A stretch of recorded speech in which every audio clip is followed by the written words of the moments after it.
Hi Fit Zebra, Emma here, hope you are good and you are ready to start our new topic. So this half term we are thinking about some different places around the world. We are thinking about the North Pole and we're thinking about the South Pole, or the Arctic and the Antarctic. And we're going to be thinking about some of the different animals that live there, what the weather's like. We're going to be learning about some of the people that live there. So I'm going to be sharing some stories with you which are about some of the animals which you might find in the North or South Pole. And our first story is about a penguin. Penguins that live in the South Pole. And our story is called Lost and Found. And it's a story about a penguin. What's going to happen? Once there was a boy, and one day he found a penguin at his door.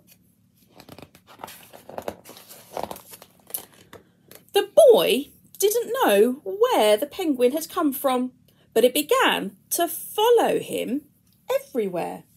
The penguin looked sad, and the boy thought it must be lost.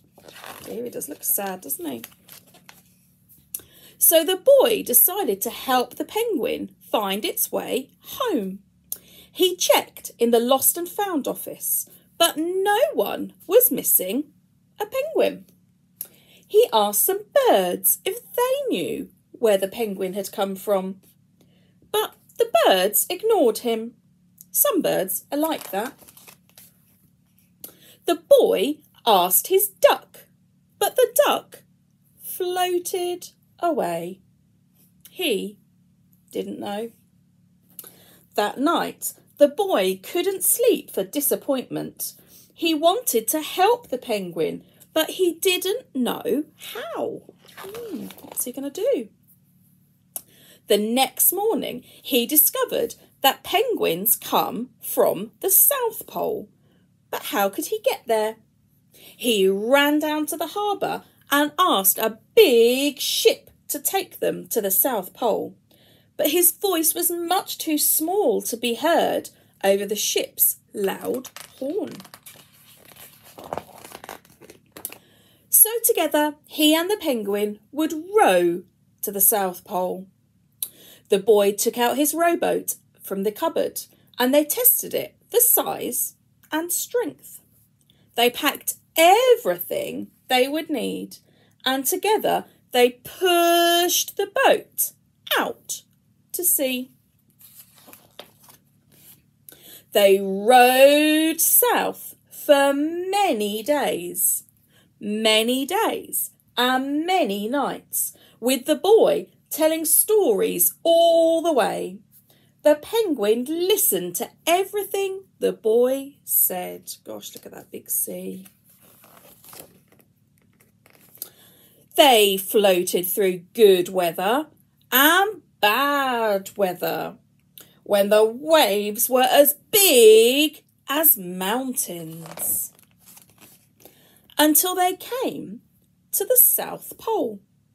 The boy was delighted, but the penguin said nothing.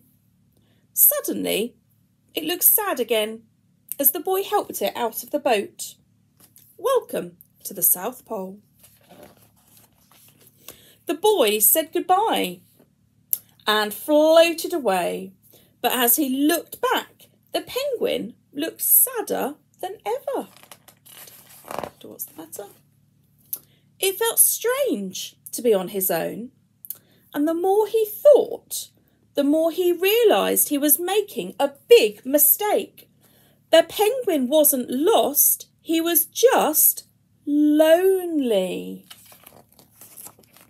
Quickly, he turned the boat around and headed back to the South Pole as fast as he could row.